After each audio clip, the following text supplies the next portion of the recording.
ఇక్కడ ప్రభు ఏమంటాడంటే, చీకటి పోతనే అగాధ జలములు కనిపించాయి. ఇప్పుడు అగాధ జలములను ప్రభులు వారు చూసి, వాటిని వేరుపరపగా అని అంటాడు. వాటిని వేరు చేశాడు. జలములను వేరు చేసి ఏమంటాడంటే, పైన ఆ జలములను కొన్నింటిని వేరుపరపగా ఆ ప్రకారము పైకి నీళ్లు వెళ్ళాయి. విచిత్రము చూడండి. ఈ జలములు, ఈ నిరాకారము, ఈ శూన్యము, ఈ చీకటి ఇవన్నీ సాతాను సంబంధమైనవి. అయితే దేవుడు వాటిని కీడులోనే మేలు చేస్తా వచ్చినాడు. మన జీవితంలో కూడా ఏదైనా కీడు ఉంటే ప్రభుని మనం ఆశ్రయిస్తే ఆ కీడులోనే గొప్ప మేలు దేవుడు చేస్తాడు. కాబట్టి మనం ఎప్పుడు కీడు కలిగిందని కీడును తలంచుకుంటూ బ్రతకూడదు. ఎందుకంటే కీడులో మేలు చేసేవాడు ఆ నిరాశలో ఆశ్రయమును ఆశ్రయాన్ని కలుగజేసే దేవుడు. ఆయన నిరుత్సాహంలో ఉత్సాహాన్ని పుట్టించే దేవుడు. అధైర్యంలో ధైర్యాన్ని పుట్టించే దేవుడు ఆయన. అంత గొప్ప దేవుడు ఆ పరలోకపు తండ్రి. ఇప్పుడు ఆ జలములను చూసి వాటిని వేరుపరపగా అని అన్నాడు. నీటిని వేరుపరచడం అంటే మనకు తెలిసింది చెప్తాను. మనకు ఉప్పు నీరు ఉంటుంది, తర్వాత మంచి నీళ్ళు ఉంటాయి. సముద్రంలో చాలా నీళ్లు ఉన్నాయి కానీ తాగలేం కదా. సముద్రంలో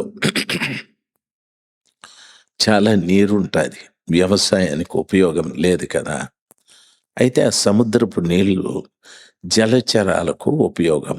చేపలు, పీతలు, కప్పలు, పాములు, మొసళ్ళు ఏవేవో అవి బ్రతకగలవు. మనం బ్రతకలేం. దయచేసి గమనించాలి. అందుకని ఆ సముద్రపు నీళ్లతో మనుషుడు బతకలేడు. అందుకు దేవుని కృప. మనకు మంచి నీళ్లు తాగటానికి కానీ, స్నానం చేయటానికి కానీ, వీటన్నిటికీ కూడా మనం కూడా వేరు నీళ్లను ఉపయోగించుకుంటూ ఉన్నాం. ఆ ఉప్పు నీటిని తీసుకెళ్లి చెట్లకు వాటికి వేస్తే కూడా చచ్చిపోతాయి అవి. మనుషుడు కూడా ఉపయోగించలేడు. అయితే దేవుడు వేరుపరిచిన నీళ్లు ఏం చేశాడంటే, నీళ్లను పైకి వెళ్ళమని చెప్పాడు. ఆ నీళ్లు పైకి వెళ్ళిన తర్వాత అక్కడ ప్రభు వాటిని ఆపాడు. ఆపిన తర్వాత దానికి పేరేం పెట్టాడంటే ఆకాశము అని అన్నాడు. పైకి వెళ్ళిన నీళ్లను ఆకాశము అని అన్నాడు. ఆకాశంలో సూర్యుడు ఉన్నాడు, ఆకాశంలో చంద్రుడు, వీళ్ళు ప్రధానులు. అయితే కొంతకాలమైన తరువాత సైంటిస్టులు చెప్పారు, అంగారకుడు ఉన్నాడు, బుధుడు ఉన్నాడు, శుక్రుడు ఉన్నాడు, శని ఉన్నాడు, ప్లూటో ఉన్నాడు. ఆ తర్వాత ఎవరెవరో గ్రహాలు ఉన్నాయి. తర్వాత ఇంకా పైకి వెళితే పాల పొందుతుంది, ఇంకా పైకి వెళితే అది ఉంది, ఇది ఉంది అని చెప్తా ఉన్నారు. ఆ రీతిగా సైన్స్లో ఎన్నో చెప్తా ఉంటారు. కాబట్టి ఆకాశంలో ప్రధానమైనవి మనం చూసేది నక్షత్రాలు, సూర్యుడు, చంద్రుడు. వీటిని మనం గమనిస్తూ ఉంటాం. పైకి వెళ్ళిన నీళ్లలో ప్రధానమైనవి అవి. తరువాత క్రింద ఉన్నటువంటి నీళ్లు. దేవుడు అగాధ జలములను వేరుపరచగా అన్నాడు. బైబిల్లో జలములు అంటే జనము అని అర్థం. జనం, లోకంలో ఉన్న ప్రజలు. ఈ లోకంలో ఉన్న ప్రజలని దేవుడు ఒక్క రోజున వేరుపరుస్తాడు. వేరుపరిచినప్పుడు కొన్ని జలములు పైకి వెళతాయి. పైకి వెళ్ళేటప్పుడు ఆ పైకి వెళ్ళే జలములు ఎవరు అంటే సూర్యుని కలిగిన వారు, చంద్రుని కలిగిన వారు, నక్షత్రాలు కలిగిన వారు. సూర్యుని కలిగిన వారు ఎవరంటే మత్తయి సువార్త 17:2 అంటాడు, ఆయన రూపాంతరపు కొండ మీదికి వెళ్ళి రూపాంతరము పొందినప్పుడు ఆయన ముఖము సూర్యుని వలె ప్రకాశించెను. ఏ చాకలి భూమి మీద ఉతకలేనంత తెల్లని వస్త్రములు ఆయన ధరించి ఉన్నాడు అంటాడు. మలకి గ్రంథం 4వ అధ్యాయములో యేసు ప్రభుల వారిని నీతి సూర్యుడు అని చెప్పాడు. కాబట్టి పైకి వెళ్ళిన జలములు అంటే అక్కడ కనిపించే సూర్యుడు ప్రకృతి సంబంధంగా, భౌతికంగా ఈ లోకానికి వెలిగిచ్చే సూర్యుడే. వాస్తవానికి మనము పైకెళ్ళాలంటే పైకెళ్ళిన జలముల వలె ఈ నీటిని వేరుపరిచినప్పుడు వేరుపరచబడిన నీళ్ళలో పైకెళ్ళినట్లు మనం పైకెళ్ళాలంటే ఆ సూర్యుని మనం కలిగి ఉండాలి. యేసయ్యని మనం కలిగి ఉండాలి. చంద్రుని కూడా మనం కలిగి ఉండాలి. చంద్రుడిని కలిగి ఉండడం అంటే దాని అర్థం చంద్రునికి స్వయం ప్రకాశనీయత లేదు. తనంతట తాను వెలిగే ఆ శక్తి చంద్రునికి లేదు. సైన్స్ ఏం చెప్తారంటే సూర్య కిరణాలు చంద్రుని మీద పడ్డప్పుడు ఆ చంద్రుడు ప్రతిబింబిస్తాడు అంటాడు. రిఫ్లెక్షన్ అంటే మనం చిన్నప్పుడు ఆడుకుంటాం. గాజు మొక్కలు ఏమన్నా దొరికితే సూర్యునికి ఇట్లా అడ్డం పెట్టి వాని మూతికి వీని మూతికి తిప్పుతూ ఉంటాం. ఆ రీతిగా సూర్య కిరణాలు చంద్రుడి మీద పడ్డప్పుడు అది ప్రతిబింబిస్తుంది. ఆ ప్రతిబింబించినటువంటి ఆ కాంతి చాలా ప్రశాంతంగా ఉంటుంది. సరే, సూర్యుని కిరణాలు ద్వారా ప్రతిబింబించిన చంద్రుడు అయితే చంద్రుడు ఎవరంటే స్వయం ప్రకాశనీయత లేనివాడు. ఆ చంద్రుడు ఎవరంటే పరిశుద్ధాత్మ దేవుడు అని అర్థం. పరిశుద్ధాత్మ దేవుడు తాను స్వయాన ఇక్కడికి రాలేదు. ఉన్నాడు పరిశుద్ధాత్మ దేవుడు. యేసు ప్రభుల వారు పంపితే వచ్చినటువంటి వాడు. కాబట్టి సూర్య కిరణాలు చంద్రుని మీద పడినప్పుడు అది ప్రతిబింబించినట్లుగా యేసు ప్రభుల వారు పరిశుద్ధాత్మ దేవుణ్ణి లోకానికి పంపాడు. ఆ వచ్చిన పరిశుద్ధాత్మ దేవుడు ఇప్పుడు ఎక్కడ పని చేస్తున్నాడంటే యేసయ్య లోకంలో పనిచేశాడు. పరిశుద్ధాత్మ దేవుడు సంఘంలో పనిచేస్తా ఉన్నాడు. ఈ రోజున సంఘము అనేటటువంటి ఆ పేరు పెట్టబడింది ఏదైనా కానీ, అది ఏ సంఘమైనా కానీ ఆ సంఘంలో పరిశుద్ధాత్మ దేవుడు పని చేయాలి అని ప్రభు పంపాడు. కాబట్టి సంఘం ఎప్పుడు కూడా పరిశుద్ధాత్మ దేవుణ్ణి ఆహ్వానించాల. పరిశుద్ధాత్మ దేవుని కలిగి ఉండటానికి ప్రయత్నం చేయాల. సంఘం అంటే ప్రతి వారు, నేను కూడాను, మీరు కూడాను. ఎందుకంటే ఆత్మ లేనివాడు నావాడు కాదు అని ప్రభు చెబుతాడు. కాబట్టి ఆకాశములకి వేరుపరచబడిన జలములు అంటే ఈ జనమును వేరుపరిచినప్పుడు సూర్యుడిని వారు కలిగి ఉండాలి, చంద్రుని కూడా వారు కలిగి ఉండాలి. కాబట్టి పరిశుద్ధ ఆత్మని కలిగి ఉండాలి. మరి ఈ నక్షత్రాలు ఏమిటి అని కూడా మీరు అడగచ్చు. బైబిల్ చెప్తాది.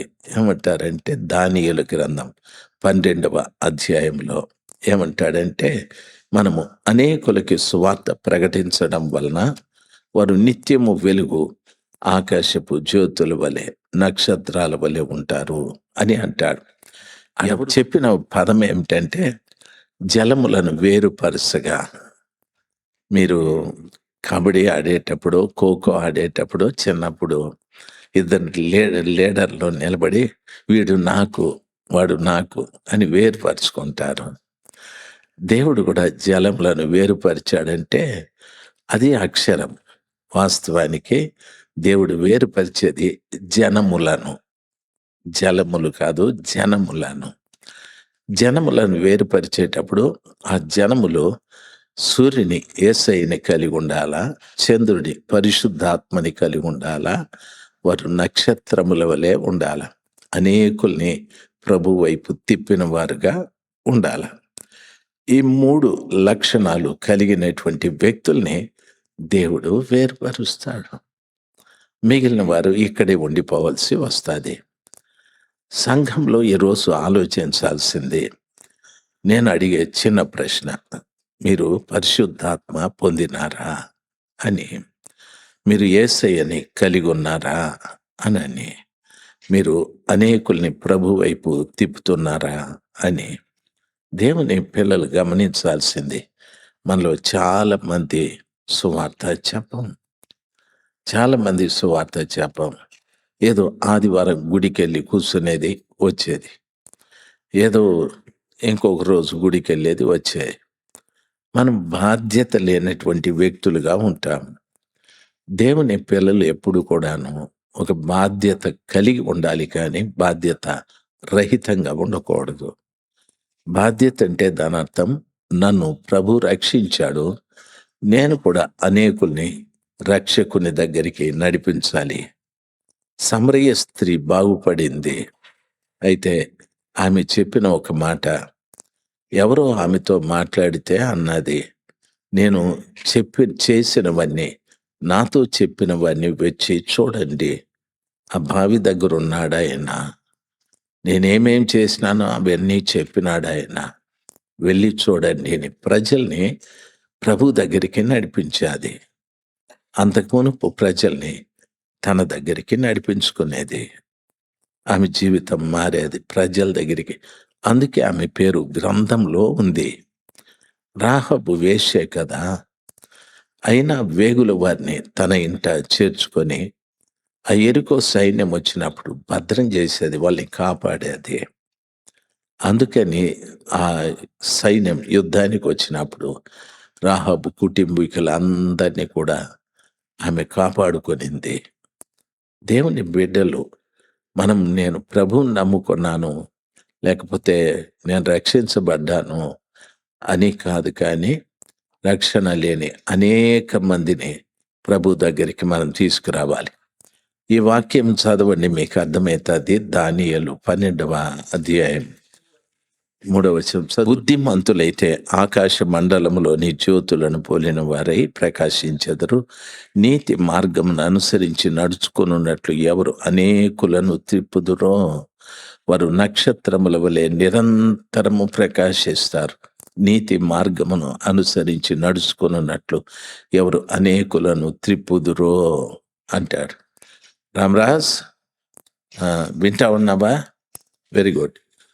కాబట్టి దేవుని బిడ్డలు మనం ఎంతసేపు నువ్వు కనీసం ఒక ఆత్మని కూడా నడిపించలేదంటే నువ్వు అక్కడికి వెళ్ళే మనిషివి కాదు.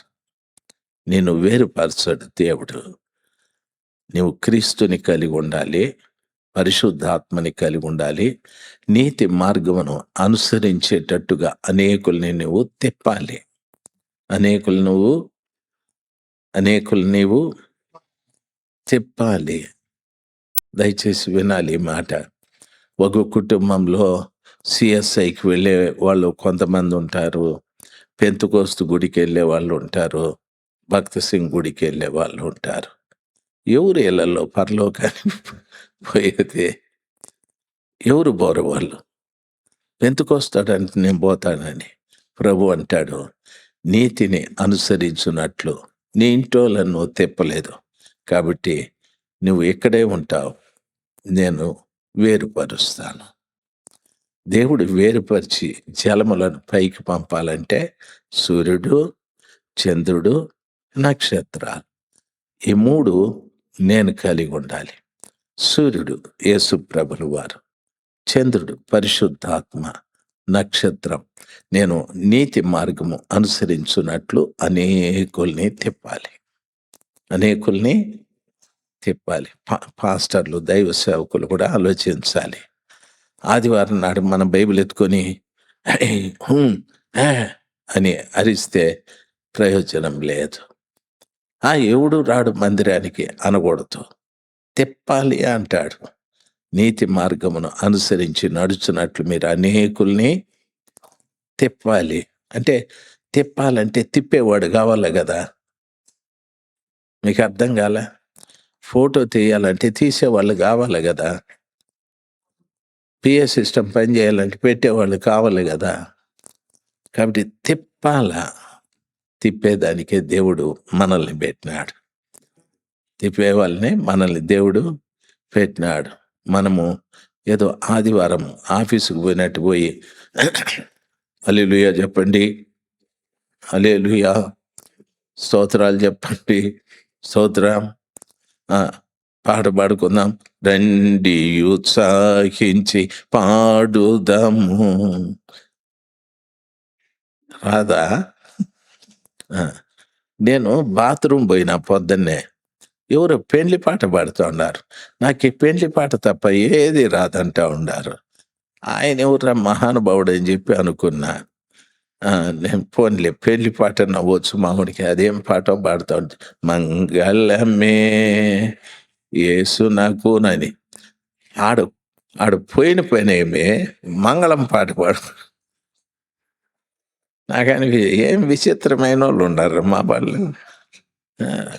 ఆడు పోయిన పనేమి అది చూసుకొని రాకుండా ఆడ మంగళమే యేసునకి అని ప్రభు అనుకుంటాడు. ఏం మనుషులురా మీరు అని. కొంతమంది ఉంటారు. ఆడ చచ్చిపోయి ఉంటే ఏదైనా పాట పాడరంటే ఏదో పాడరు. అంతే దీనమందు దూత బూర అని పెడితే బాగుంటుంది. ఇప్పుడు జయమంగళంబు పాడరే యేసునకు. విమలా వచ్చా ఈ పాట నీకు? రాదా? మైకిస్తా పాడే. సరే. అంటే వీడు చచ్చిపోయి గోల గోలని ఏడుస్తుంటే జయమంగళం పాట పాడతాడు. విచిత్రాలు క్రిస్టియన్స్. ఒకవేళ ఎవరికన్నా పెళ్లి జరుగుతుంది, బాబు ఓ పాట పాడుదురామా అంటే వాడు ఎత్తుకుంటాడు. అంతే దీనమందు దూత బూర ఊదుచుండగా నిత్యవాసరంబు తెల్లవ. వాడు పెళ్లి చేసుకునేవాడు ఏం కావాలా? సావు పాట ఇది. వాడంటాడు ఈయన జావు కొట్టి పాడి మీద బెట్టి పాడదామని చెప్పాను. అట్లా సందర్భాలు లేకుండా చేస్తాం. దయచేసి చెప్తాను, మీరు దేవుని బిడ్డలు. దేవుడు మన మీద చాలా నమ్మకాలు పెట్టుకున్నాడు. మీరు దేవుని బిడ్డలు. మీ మీద దేవుడు చాలా నమ్మకాలు పెట్టుకున్నాడు. ఎందుకో తెలుసా? నీతి మార్గమును అనుసరించినట్లు మీరు అనేకుల్ని తిప్పండి. అప్పుడు నిత్యము ప్రకాశించే నక్షత్రాల వలె మీరుంటారు. మీకు తెలుసా, నక్షత్రాలు పగలు కనిపించవు. ఎందుకంటే సూర్యుని కాంతికి అవి కనిపించవు. సూర్యుడు పక్కకి పోతేనే నక్షత్రాలన్నీ కనిపిస్తూ ఉంటాయి. కాబట్టి జలములను ఆయన వేరుపరచగా, వేరుపరిచి పైకి పంపిన దాన్ని ఆకాశము అన్నారు. సంఘంలో వ్యక్తులను దేవుడు వేరుపరచాలి. వేరుపరిచినప్పుడు నీవు యేసయ్యని, పరిశుద్ధాత్మని, అనేకుల్ని నీతి మార్గంలో నడవటానికి తిప్పిన వ్యక్తిగా ఉండాలి. నీ భార్యని తిప్పాలి మొదట, నీ పిల్లల్ని తిప్పాలి మొదట, తర్వాత అనేకుల్ని తిప్పుతూ రావాలి. మనమేమో మన పిల్లల్ని పట్టించుకోం. దయచేసి చెప్తాను, దేవుని సేవకులుగా మీ పిల్లల విషయం మీరు చాలా బాధ్యత కలిగి ఉండాలి. నాకు 3 బిడ్డలు. మా భార్య నేను ప్రార్థనకు పోతే మా పెద్దమ్మాయి అంత అల్లరి ఎవరూ లేదు. మేమేం చేసేవాళ్ళమో తెలుసా? నడుముకు తాడు కట్టి కిటికీకి కట్టేసేవాళ్ళం. ఆ పిల్ల అడు తిరిగి ఇడు తిరిగి అడిసి ఏడ్చి టయానికి దగ్గు ముందు పోసి పండబెట్టేసేవాళ్ళం. ప్రార్థన అయినాక లేపుకొని పోయేవాళ్ళు. ఎందుకంటే బిడ్డల్ని ఈరోజు నువ్వు భక్తిలో నడిపిస్తే రేపు ప్రొద్దున్నే వాళ్ళ జీవితాలు ఎంత ధన్యకరంగా ఉంటాయో. దేవుడు నీ గర్భాన పుట్టించిన బిడ్డల్ని చూడండి, ఒక మాట అంటాడు, గర్భఫలము దేవుడిచ్చు బహుమానం అంటాడు. దేవుడిచ్చే బహుమానం కుమారులు యెహోవా అనుగ్రహించు స్వాస్థ్యం అంటాడు. అంటే బిడ్డల్ని, నీ కొడుకు ఎవరంటే దేవుని సొంత ఆస్తిని కొడుకు రూపంలో నీకు ఇచ్చినాడు. దేవుని సొంత ఆస్తిని కొడుకు రూపంలో నీకు ఇచ్చినాడు. గర్భఫలం కూతుర్ని బహుమానంగా ఇచ్చినాడు. దేవుని బహుమానం.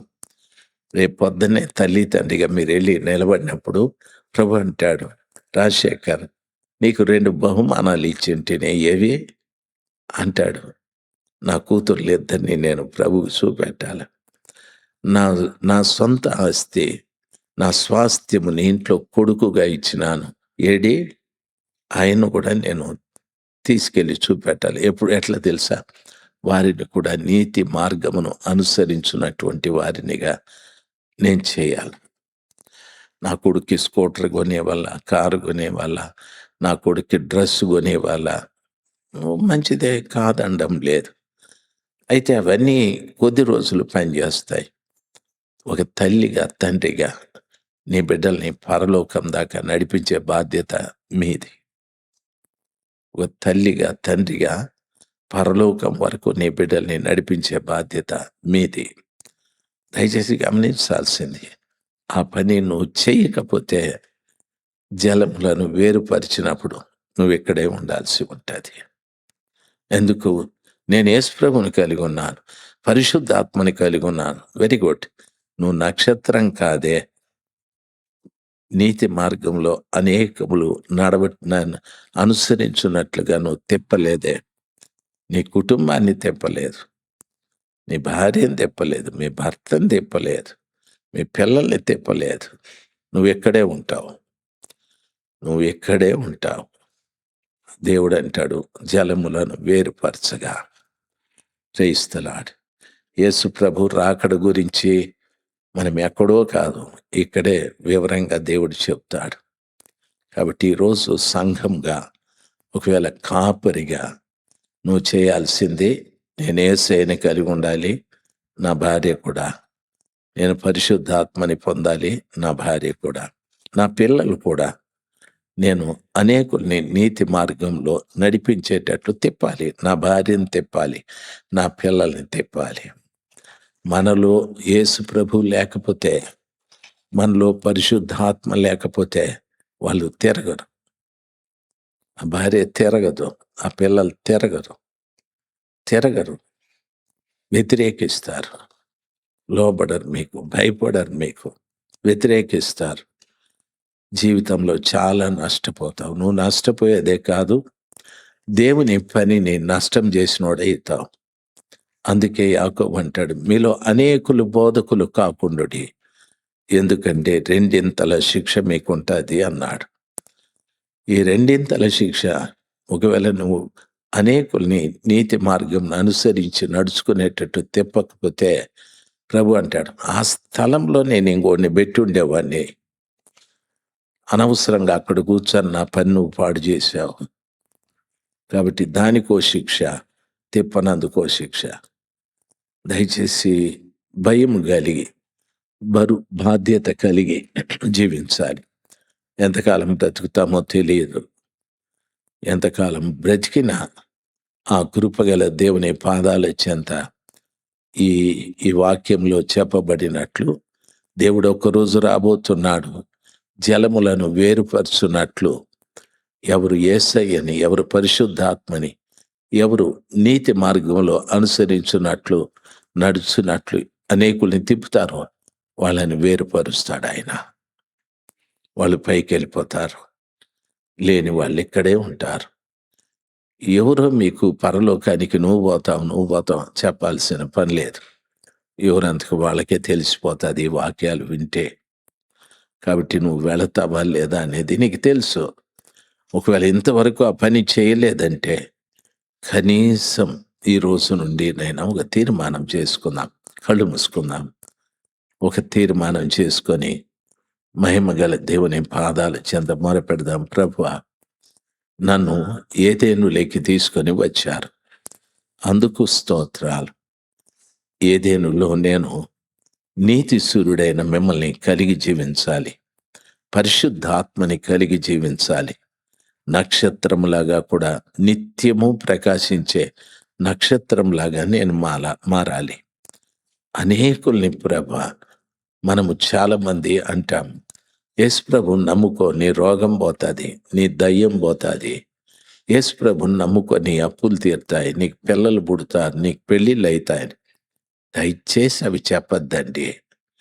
అది దేవుని వైపు తిప్పేటటువంటి కార్యాలు కాదు. వారికి నీతి తెలియదు. వాళ్ళు ఏం చెప్తారో ఆ స్వస్థతల కొరకు చూస్తారు. అనేకుల్ని నీతి మార్గమును అనుసరించు నడిచేటట్లుగా తిప్పాలి. నీతి మార్గం అంటే నీతిమంతుడైన యేసయ్య చూపెట్టిన మార్గంలో వారు నడవాలి. నీతిమంతుడైన యేసు ప్రభు చూపెట్టిన మార్గంలో వారు నడవాలి. అట్లా మనం తిప్పాలి. దేవుడు కార్యం జరిగించాలి. అందరూ లేచి నిలబడదాం. ప్రభు దగ్గర మొరపెడదాం. నీ స్థితి నీకు బాగా తెలుసు. నా స్థితి నాకు బాగా తెలుసు. ఈ మాట జాగ్రత్తగా గుర్తుంచుకోండి. ఆయన జలములను వేరుపరచగా. ప్రభువు ఒకవేళ మనల్ని వేరుపరిస్తే నిజంగా పైకెళ్ళే జలములలాగా ఉంటామా? ఇక్కడే ఆగిపోయే జలముల్లాగా ఉంటామా? ప్రతి బిడ్డ ఆలోచించండి. ప్రతి బిడ్డ, ఆడబిడ్డలు, మగబిడ్డలు దయచేసి ఆలోచించండి. ఆ రీతిగా లేకపోతే నిజంగానే మనము ఇక్కడే ఆగిపోవలసి ఉంటుంది. ఆ పరిస్థితులు చాలా భయంకరంగా ఉంటాయి. ప్రార్థించుకోండి. 1 నిమిషం, 2 నిమిషాలు. Thank you Jesus.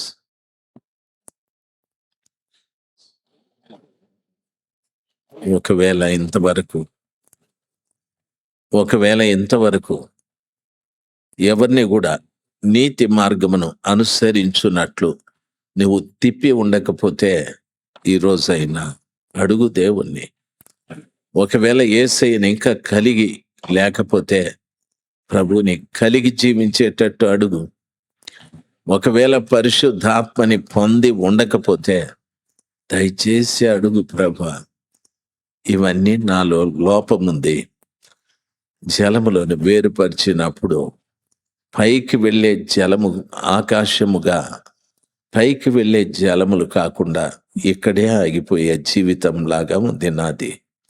మీరు కావాలి, మీ ఆత్మ కావాలి. నేను అనేకుల్ని మీ వైపు తిప్పాలి తండ్రి. నీ నీతి మార్గంలో అనేకులు నడిచేటట్టుగా తిప్పాలి. ప్రతి బిడ్డ అడుగుదాం. దయచేసి ఈ మాటల్ని నిర్లక్ష్యం చేయొద్దండి. సీరియస్గా తీసుకొని ప్రభు దగ్గర ప్రార్థించండి. మహిమగల ప్రభా, కృపగల తండ్రి, నీ పవిత్రమైన పాదాల చెంత మీ శ్రేష్టమైన వాక్కులు వినే భాగ్యాన్ని ప్రసాదించారు. ఆదికాండంలో దేవుడు మొట్టమొదట సృష్టిని కలుగజేశాడు అనేదే మేము ఎరుగుదుము. మీరు కలుగజేసిన సృష్టిలో ఎన్ని గొప్ప విషయాలు ఉన్నాయి తండ్రి. అవన్నీ మా మనోనేత్రములకు కనిపించు రీతిగా మీ స్వచ్ఛమైన ఆత్మని మేము పొందుటకు సహాయం చేయి తండ్రి. మీ పరిశుద్ధాత్మను మేము పొంది మా మనోనేత్రములు తెరవబడి అక్షరం లోపటున్న పరిశుద్ధాత్మ సంబంధమైన విషయాలు, ఆత్మ సంబంధమైన విషయాలు తెలుసుకోవటానికి కృప దయచేయి. మీరే మహిమ పొందుకోనండి. యేసు నామములో ప్రార్థిస్తున్నాము తండ్రి. ఆమెన్.